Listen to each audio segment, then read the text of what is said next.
You mentioned that Japan has either increased their gold holdings or just announced that they own more gold than was first thought. What is this telling us? Are central banks moving into gold more rapidly than you've seen in the past, or is this a sign of things to come?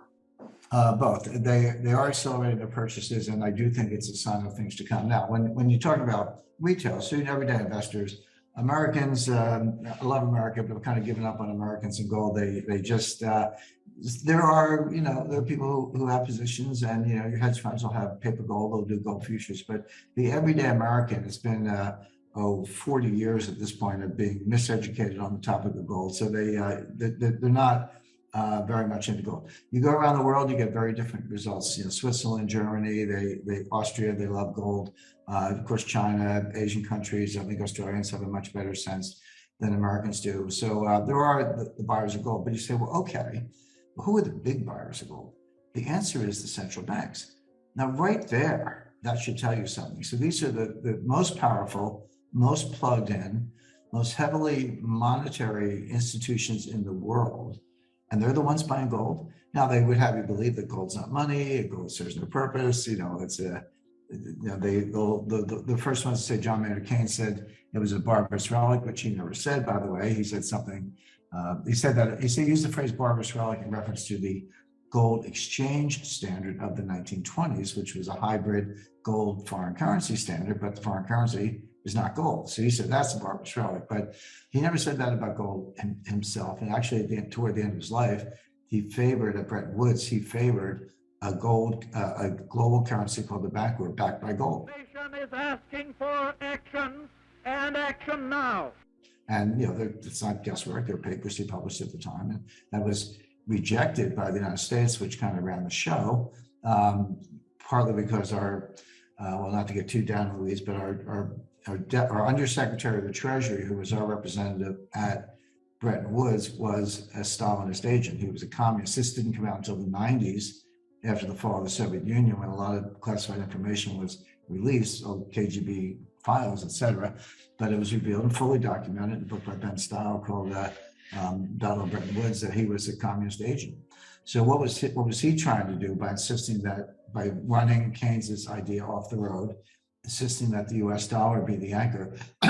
He was trying to destroy the British Empire, which he did, because he knew that there were far more claims on the Bank of England than they had gold, and that would be inherently unstable, and that would derail sterling as one of the global reserve currencies and undermine the British Empire, which it did. So that's a little bit of a backstory, but it goes to the point that Keynes was an advocate for gold at different times in his career and at the end of his career, and that when the central banks are buying, that should tell you something. Now, I've said for years, I've always pointed to Russia and China. Russia has almost quadrupled their gold reserves in the last 12 years, starting in 2009 through 2021.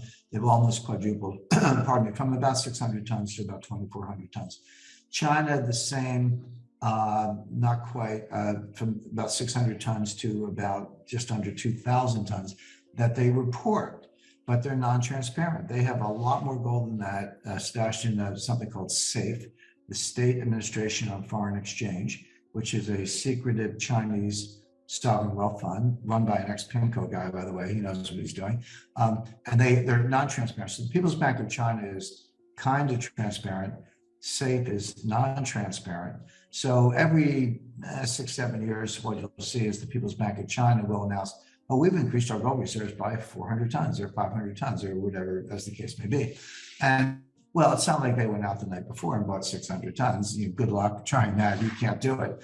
Well, what it means is that SAFE took some of the hidden gold that they had been acquiring slowly, accounting entry, moved it over to the People's Bank of China, and boom, there's 500 tons overnight. But of course, they had it all along, and they still do. So they probably have more.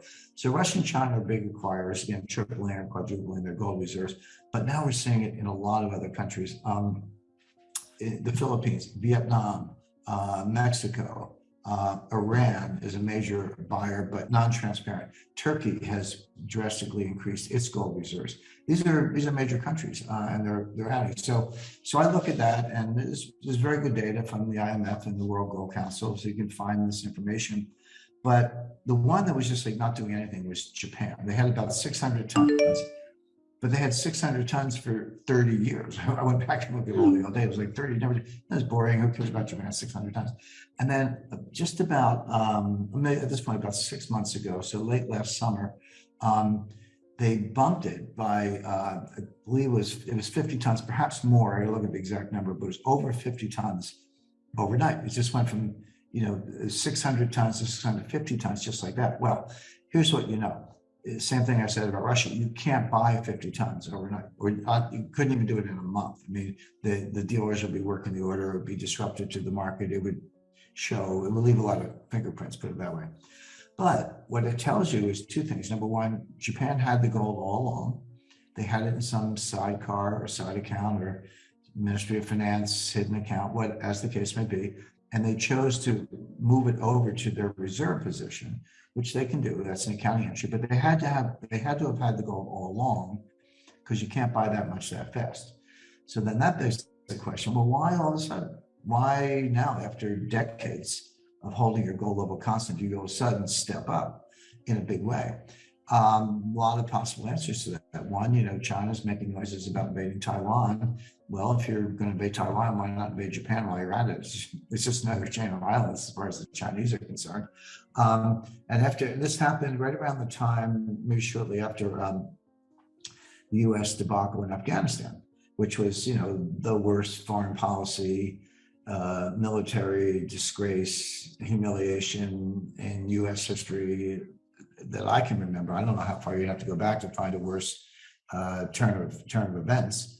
And that there it was. Well, all of a sudden, allies all over the world, Israel, Japan, Taiwan, they're questioning the United States. Like, hey, we're under your nuclear umbrella. You stand by us through thick or thin. Here you leave Americans behind enemy lines. So, so perhaps, now this is speculation, but perhaps Japan sees the threat to Taiwan, feels they may be in the sights of the Chinese, feels the United States may not be as reliable as one had thought, and says, well, we now have to step up a little bit financially, militarily, et cetera.